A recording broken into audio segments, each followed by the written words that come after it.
कर्म, उपासना आणि ज्ञान. काय सांगितलंय? कर्म, उपासना आणि ज्ञान.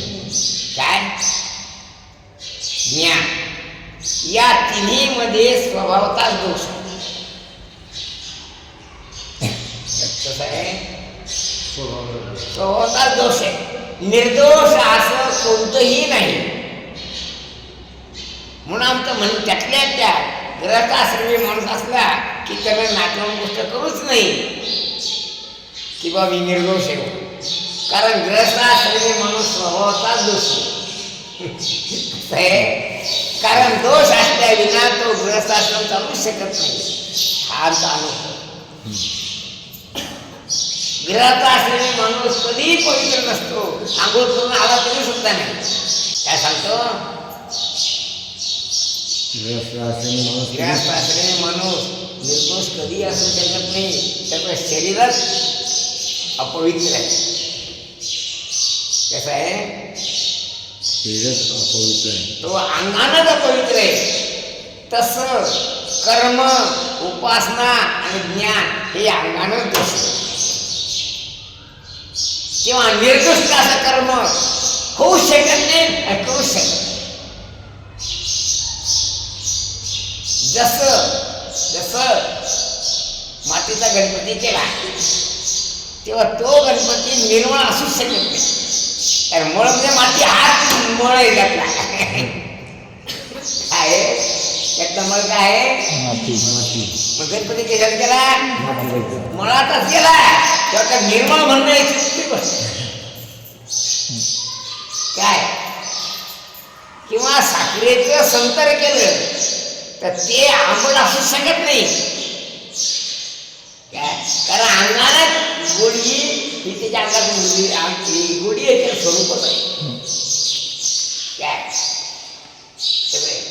आमच्या लहानपणी एक टमाटा गोळी होती. असे गालात टाकली का नाही, गाल एवढी होती. काय गोळी कशाची? साखरेची गोळी. तेव्हा टमाटा जसा आंबट लागतो त्याची गोळी आंबट लागेल ना. कारण गोडी हे त्याचं स्वरूपच आहे. समजतं का नाही? जसे काही काही माझ्या समाजामध्ये असतात की चाटा मारणं हा त्याचा अंगभूत स्वभाव असतो.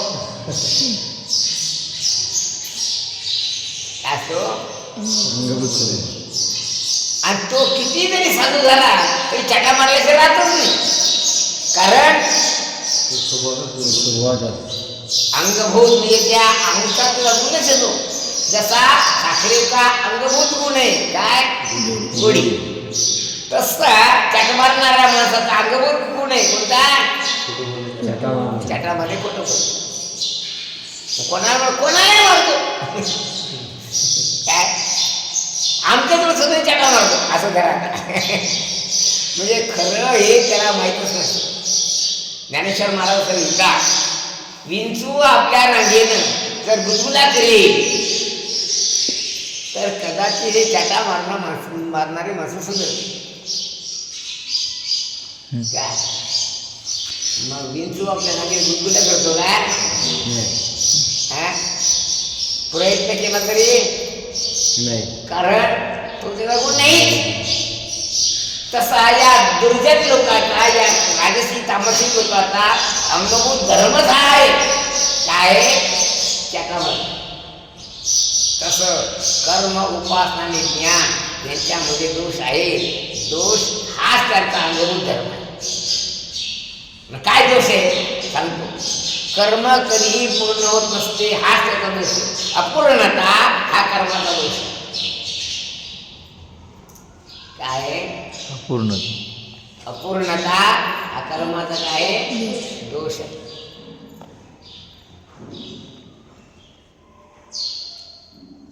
रामदास स्वामींचा एक असा श्लोक आहे की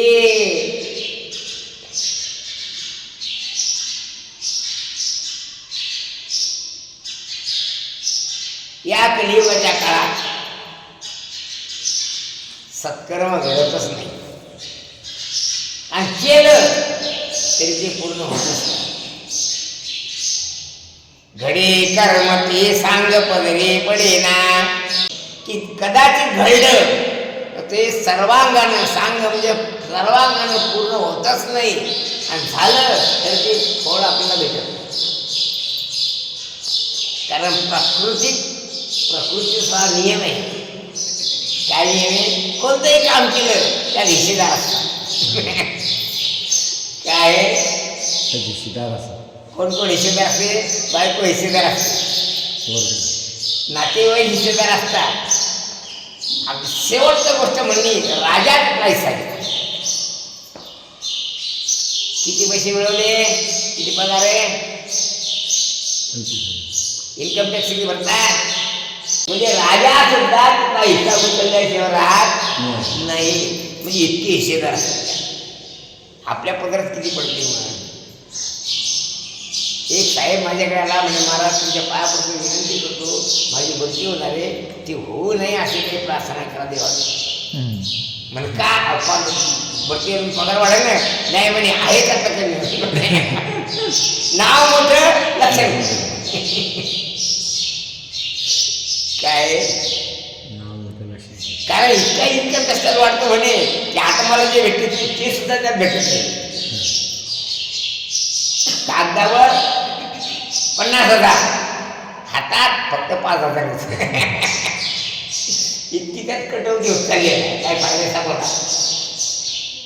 म्हणजे कर्मामध्ये स्वभावता हा दोष आहे. कोणता दोष आहे? अपूर्णता हा दोष आहे. अपूर्णता. उपासनेमध्ये एक दोष आहे, त्याचं नाव आहे दंभ.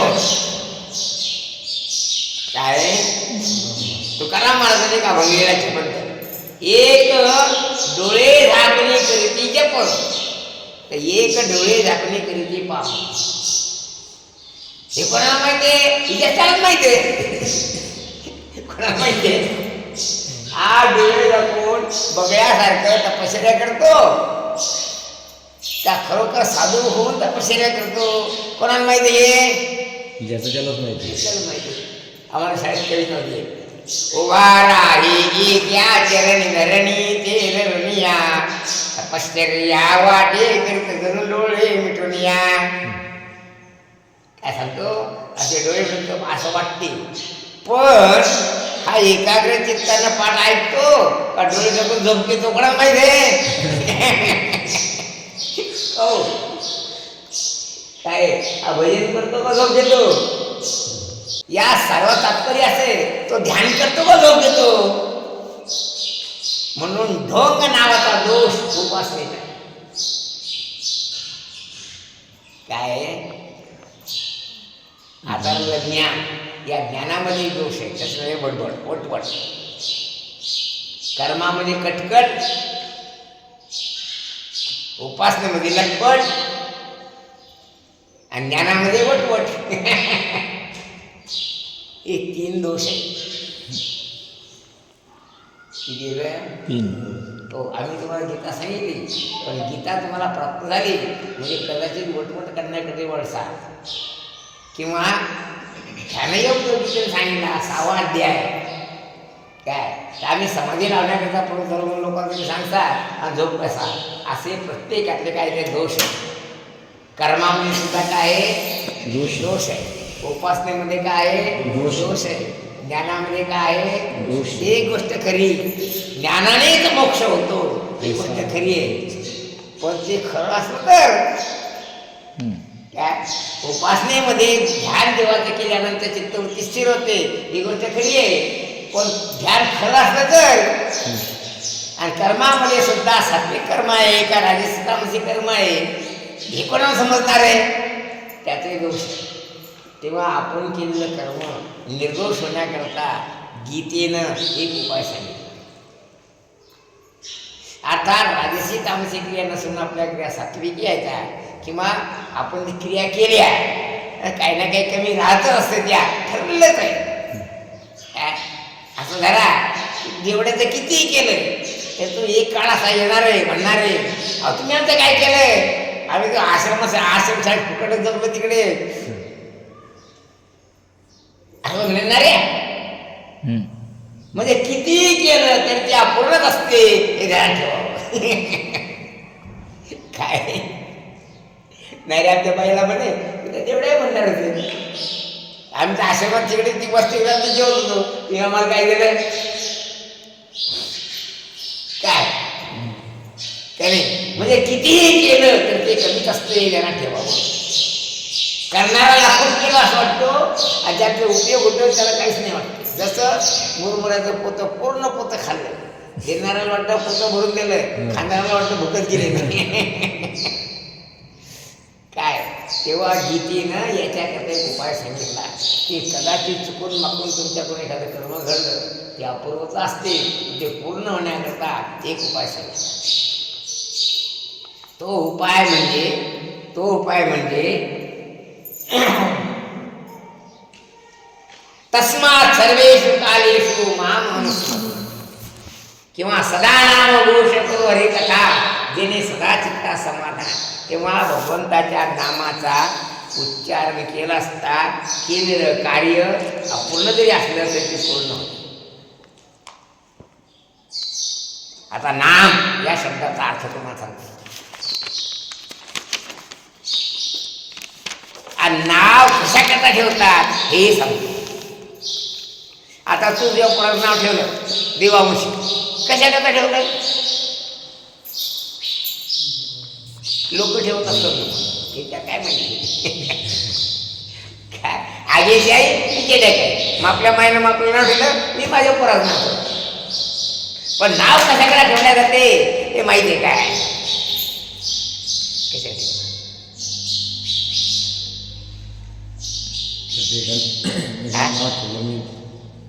ओळख पटण्याकरता, काय ते ओळख पटण्याकरता वाहन. एक गोष्ट बरोबर आहे. ब्रह्माचा आबोरा फिटावा, अद्वैत भेटावा, काय म्हणजे व्यवहार सुरळीत चालावा आहे ना, त्याच्याकरता. आणि आपल्याला त्याची ओळखी व्हावी.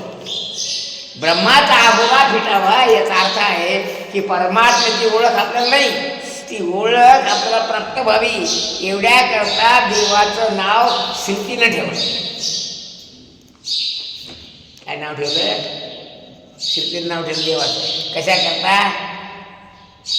ऐकण्याने शिकलं. अविद्या वर्गाच्या राती बाळकाशी नाव नाही त्यापाशी, ते अनाम आहे का नाही? तसा परमात्म्याला नाव नाही, ते अनाम. काय देवा नाव आहे काय? नाही. नाम नाही, रूप नाही, नाही वर्ण छाया. काय निराकार तू रघुराया आहे ना. नाम नाही, रूप नाही, नाही वर्ण छाया. काय सांगतात? म्हणून उपजल्या बाळकाशी नाव नाही त्यापाशी आहे काय? नाही. ते अनामती राजाती त्याला जाते नाही. परी अविद्या वर्गाच्या राती ओळखाव्या स्मृती खून केली, जी खून केल्या जाते त्याचं नाव काय? जसं तुमचा ही जागा म्हणून का ही जागा 100 फूट लांब आहे पण 50 फुटाची टेप, मग काय करता? ती खून याचं नाव काय लिहिलं? आणि खून करतो आणि तिथून दुसरा टेप धरले जातो आहे ना. माझी ओळखावे अशी ती खुणे केली आहे. कष्टले संसाराची मी जे देवो येते गाराने काय ओ दे जेणे नावे जेणे तो संकेत. खून शब्दाचा अर्थ संकेत, संज्ञा, नाव हे एका शब्दाचे आहे. कसे तेव्हा लोकांना निर्गुण निराकार परमात्मा प्राप्त व्हावा या उद्देशानं श्रुतीनं एक खून केली, एक संज्ञा केली, त्याचं नाव आहे नाव. आणि ते नाव 3 प्रकारचं. किती प्रकारचं आहे? 3 प्रकारचं. किती आहे? मग 3च का? त्या कर्मामध्ये 3 प्रकारचे दोष असतात म्हणजे काय? ते नाव आहे ओम तत्सत इति. ओम तत्सदिति निर्देशो निर्देशो ओम तत्सत् इति निर्देशो ॐ तत्सदिति निर्देशो ब्रह्मणस्त्रिविधस्मृतः ब्रह्मणस्त्रिविधस्मृतः ब्राह्मणास्तेन वेदाश्च ब्राह्मणास्तेन वेदाश्च यज्ञाश्च वीता पुरा यज्ञाश्च वीता पुरा तस्मादोमित्युदाहृत्य तस्मादो विद्यदाहृत्य यज्ञदानतपक्रियाः यज्ञदानतपक्रियाः वर्तन्ते विधानोक्ता प्रवर्तन्ते विधानोक्ता तं ब्रह्मवादिनां सततं ब्रह्मवादिनां नित्यनभिसन्धाय तदित्यनभिसन्धाय फलं यज्ञतपक्रियाः फलं यज्ञतपक्रियाः दानक्रियाश्च विविधा दानक्रियाश्च विविधा क्रियन्ते मोक्षकाङ्क्षिभिः क्रियन्ते मोक्षकाङ्क्षिभिः भावे साधुभावे च सद्भावे साधुभावे च इति तत्प्रयुज्यते सद्यत्ते तत्प्रयुज्यते प्रशस्ते कर्मणि तथा प्रशस्ते कर्मणि तथा शब्दः पार्थयुज्यते सच्छब्दः पार्थयुज्यते यज्ञे तपसि दाने च यज्ञे तपसि दाने च सदिति चोच्यते स्थितिस्सदिति चोच्यते कर्म चैव तदर्थीयं कर्म चैव तदर्थीयं सदित्येवाभिधीयते सदित्येवाभिधीयते वा ओम तत्सत् इति नाव झाले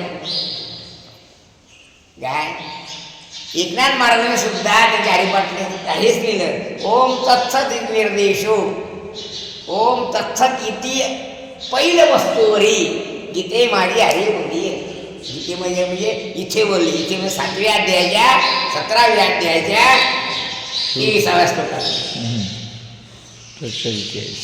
काय तत्सत इति ऐसे पहिले वस्तूवरी गीते माझी हरी बोलली कुठे बोलले 17व्या अध्यायाच्या 23व्या श्लोकात यावर असं ध्यान ठेवावं सर्व साधू संतांनी गीतेचा निर्देश केलेला आहे आपल्या अभंगात आपल्या वाङ्मयात आपल्या ओवीत आपल्या ग्रंथात गीतेला सोडून कोणताच ग्रंथ नाही ज्ञानेश्वरी सुद्धा नाही कारण ज्ञानेश्वरी म्हणजे मराठीतली गीताच आहे कसं आहे पान मग कशावर ज्ञानेश्वरी नाही म्हणून आम्हाला मूळ गीताचा मी तुम्हाला शिकवायचा विचार केला म्हणजे तुम्हाला ज्ञानेश्वरी आपोआप समजा आणि तिथे मूर्ख लोक ते महाराज ज्ञानेश्वरी सांगत नाही अगं काय तू बसलाच नाही कधी येऊन तर काय माहिती आहे का नाही याच्यावर म्हणणं काय हे मला फक्त भगवानच म्हणतात बाकी काही म्हणत नाही ते गरजे त्याकडे येऊन बसला का तो नाही ओम तत्सत किती नाव झाले त्रिवेदा स्मृता वाचा कारण ही जी गीता मी लिहिली ना अशी गीता महाराष्ट्रात नाही भारतात कुठं नाही भारतात म्हणायचं कारण की गीता प्रेस गोरखपूर यांनी गीता छापलेली आहे सार्थ गीता त्यांनी छापलेली आहे पण असा अर्थ करून सुरू ते पाहून घ्या ना अनुभवान पहा मी काही आमचे बाजूला खरंच नाही तुम्ही पाहून घ्या बाजारात जा गीता घेऊन सार्थ गीता ना असा अर्थ कळत केला तात्पुरते आपली गोष्टीमुळे घेऊन आपले मोकळे झाले पुढे ओम तत्सत असा ब्रह्म नामाचा वियोग केला असता हां सर्व सगुण व सफल होते. पाहून घ्या कारण कर्माच्या अंगामध्ये जो दोष आहे अपूर्णता न्यूनता तो या शब्दाचा उच्चारण केला असता ते कर्म अपूर्ण असणारे कर्म पूर्ण होते आणि फळ देण्याकरता समर्थ राहते म्हणून सर्व प्रकार साधू संतांनी हरिनामाचाच प्रयोग केलेला आहे प्रत्येक ठिकाणी आणि म्हणून सांगितलं हरी बोला देता हरी बोला घेता हरी बोला खाता उठता बैसता हरी बोला वाढता हरी बोला काढता सर्व कार्य करिता कारण कार्य म्हणजे क्रिया हरिनामाच्या उच्चारणानं पूर्ण होते पुढे वेदांतवेत्ता उद्दालक ऋषींनी ब्रह्मनामाचे 3 प्रकार सांगितले आहेत. म्हणजे ओम तत्सदी हे जे प्रकार साहेब कोण सांगितले उद्दालक ऋषी सांगितले कारण उद्दालक ऋषी वेदांत शास्त्रामध्ये अग्रगण्य आहे बहुतेक ऋषी लोक वेदांत सांगणारेच आहेत असं प्रकार काय ऋषी शब्दाचा अर्थ सांगतो ऋषया दीर्घदर्शिना हा जे काळाच्या पलीकडलंही जाणू शकतात त्यांना ऋषी म्हणतात. आणि ते अविनाशी पदाला प्राप्त झालेले आहेत त्यांना संत म्हणतात. आणि अविनाशी पदाच्या प्राप्ती करता जे यतमान प्रयत्न करणारे आहेत त्यांना साधू म्हणतात. लक्षात ठेवा. म्हणून आम्ही आमच्या गाछीत आम्ही दिलं नमने माझे साधू आणि संत. आणि हा शब्द दोन शब्द जोडणार आहे. म्हणजे संत आणि साधू हे दोन आहेत असं ध्यानात ठेवा. काय सांगतात? पण दोघांना ते फल प्राप्त होणार ते एकच आहे. आता संत शब्दाचा अर्थ काय होतो पहा तुम्ही? सद्भावे साधू भावे. म्हणजे सत्य तत्वाला जे प्राप्त झाले, सत्य ज्ञानम अनंतम ब्रह्म याला जे प्राप्त झाले त्याचं नाव संत.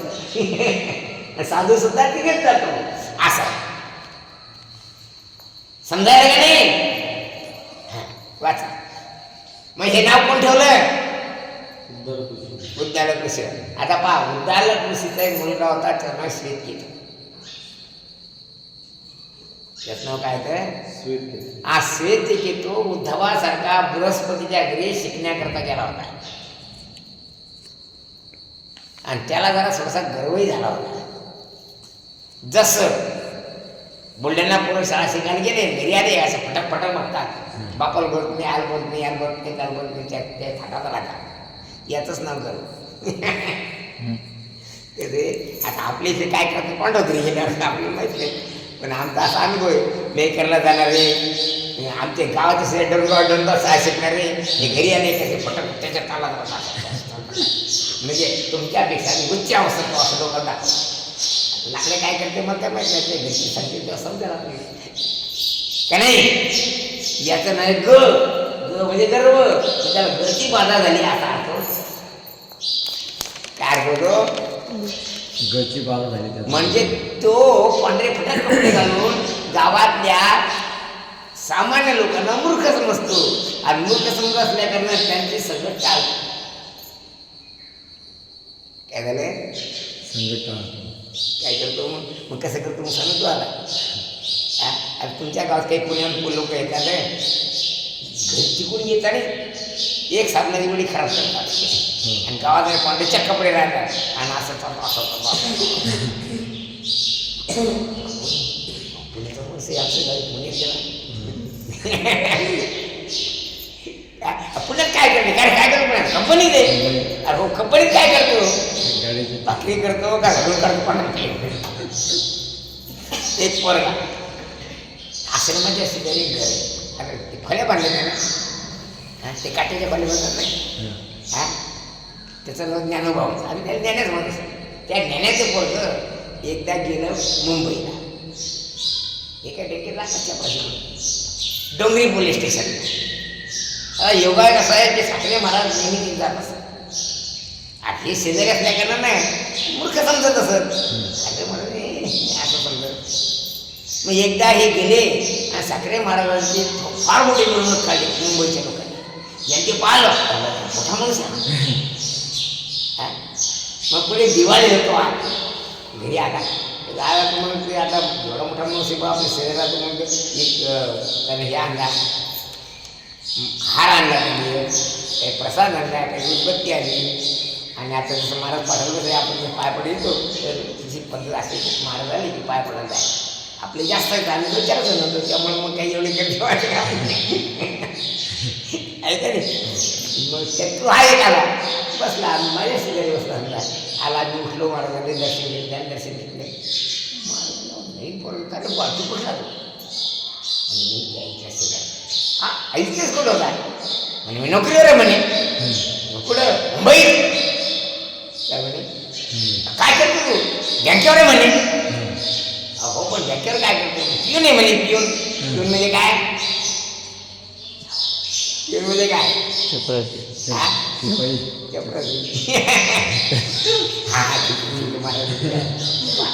म्हणजे तिथे जाऊन चपराशीपणा करतो इथे कधी ऐकत थांबतो.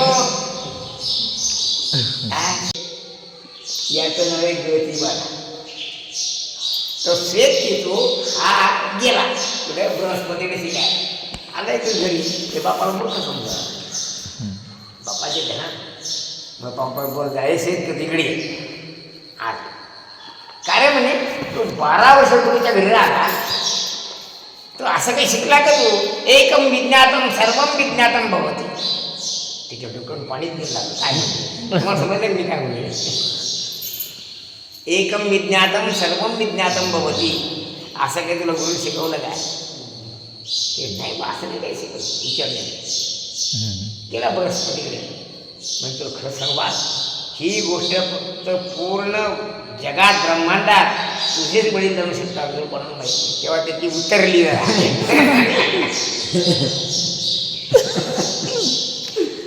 तेव्हा उद्दालक ऋषीला त्यानं शिष्यभावाला शरणाला. शिष्यस्ते हम साधे बंधम असं म्हणाला. तेव्हा उद्दालक ऋषीने तत्वमसी या महावाक्याचा उपदेश 9 वेळा केला. तेव्हा त्याच्या ध्यानात आलं एकम विज्ञातम सर्व विज्ञातम भवती. याचा अर्थ याचा अर्थ मराठीत असं आहे, एक जाणणं असता जगातल्या सगळ्या वस्तू जाणल्या जातात, असा याचा अर्थ समजलं. तेव्हा ते श्वेतपिता बा उद्दालक ऋषी त्यांनी परब्रह्माचे 3 नावं सांगितली पुढे. अशा प्रकारे ब्रह्मनामाचे 3 प्रकार सांगितले आहेत. आता ब्रह्मनामाचा निर्देश करून त्याचे महत्त्व सांगतात. आता निर्देश म्हणजे असं बोल धरून दाखवणे. हा या शब्दाला निर्देश असतो. ओम तत्सत इति निर्देशो आहे ना. कोणाचा निर्देश? ब्रह्मणा म्हणजे परमात्म्याचा निर्देश या 3 नावाने केला. जसं विष्णू, हृदय, विवेक. किती नाव उच्चारले? 3 नाव. मग या 3 नावाच्या उच्चारणानं 3 व्यक्तीचा निर्देश केला. हा हृदय, हा विष्णू, हा म्हणजे हा या शब्दाने आम्ही तुमचं प्रत्यक्ष दुसऱ्या लोकांना करून घेतो. विष्णू म्हणला की पण मग हा, हृदय म्हणला की हा, विवेक म्हणला की हा. नुसतं हा नाही, हा या शब्दाचा विषय जो आकार आहे तो हा, असा त्याचा अर्थ होतो. निर्देश म्हणजे हा नाही, निर्देश म्हणजे त्याचं जवळ जाऊन प्रत्यक्ष ज्ञान करून देणे, त्याचं नाव आहे निर्देश. तेव्हा ओम तत्सत निर्देशो या निर्देशाने का ब्रह्मणा हा म्हणजे परमात्म्याचं ज्ञान करून दिलं.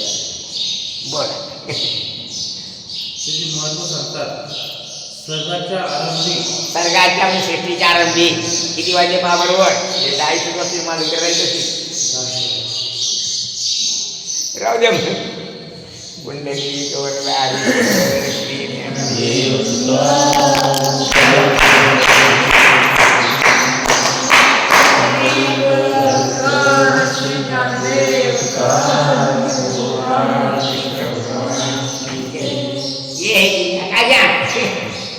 असे गीताचा समजून घेताना पद्धतशीर